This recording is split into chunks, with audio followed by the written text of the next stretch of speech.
नमस्कार दोस्तों, आइए शुरू करते हैं आज की कहानी।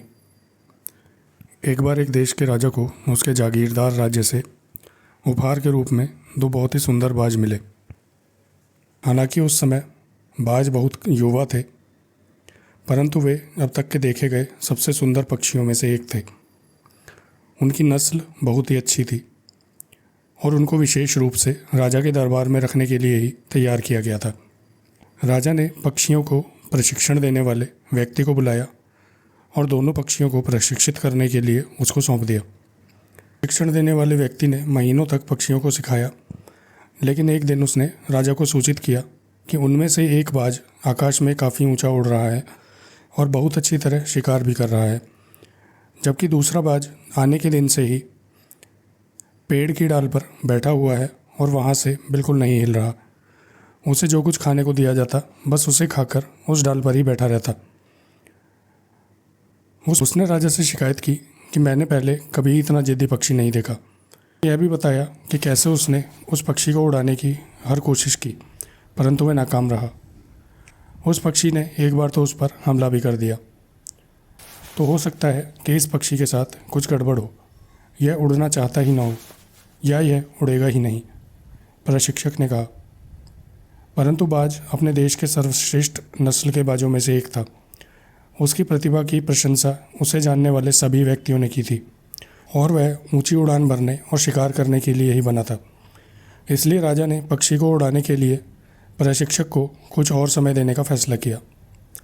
कई महीने बीत गए, लेकिन बाज कभी भी शाखा से नहीं हिला। राजा ने बाज को उड़ाने के लिए पूरे देश से सभी चिकित्सकों, जादूगरों और अन्य प्रशिक्षकों को बुलाया, लेकिन उनमें से कोई भी सफल नहीं हुआ और पक्षी अपने स्थान से हिला भी नहीं। परेशान होकर अब राजा ने घोषणा करवा दी कि जो कोई इस बाज को ऊंचे आसमान में उड़ाकर दिखाएगा उसे राजा की ओर से इनाम दिया जाएगा। कई लोग आए, परंतु कोई भी उसे अपनी जगह से नहीं हिला पाया। एक दिन एक किसान अपनी फसल बेचकर राजमहल के सामने से गुजर रहा था। उसने भी जिद्दी बाज के बारे में सुना जो उड़ नहीं रहा था। उसने भी सोचा कि क्यों ना कोशिश करके देखा जाए, शायद वह पक्षी को उड़ाने में सफल ही हो जाए। बाकी सब कुछ आजमाने के बाद अब राजा पक्षी को उड़ते हुए देखना चाहता था। यह राज्य की इज्जत का सवाल बन गया था, इसलिए उसने किसान को पक्षी को उड़ाने का प्रयास करने की अनुमति दे दी। अगली सुबह राजा जब अपनी खिड़की से बाहर देख रहा था तो उसने देखा दोनों बाज आकाश की ऊंचाइयों में उड़ रहे थे। यह शानदार नज़ारा देखकर राजा रोमांचित हो गया, परंतु अब राजा यह भी जानना चाहता था कि यह कारनामा कैसे हुआ। इसलिए उसने किसान को अपने सवालों का जवाब देने के लिए अपने सामने राजमहल में बुलाया। राजा ने उससे पूछा, मैं आपका रहस्य जानना चाहता हूँ। मुझे यह बताओ, तुमने यह कैसे कर दिखाया? यह कार्य तो विद्वान, शिक्षित, अंतर्ज्ञानी और बुद्धिमान व्यक्ति भी ना कर सके। तुमने बाज को कैसे उड़ाया?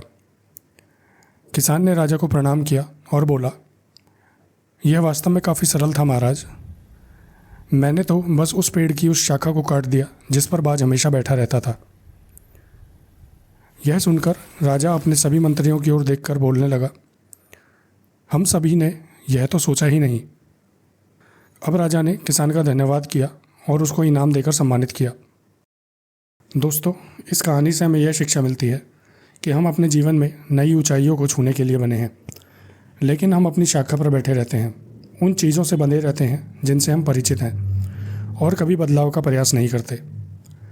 परंतु हमें यह भी मालूम है कि दुनिया में संभावनाएं अनंत हैं। इनमें से ज़्यादातर अनदेखी रह जाती हैं क्योंकि हम कभी भी अपने कंफर्ट जोन से बाहर निकलने का प्रयास ही नहीं करते।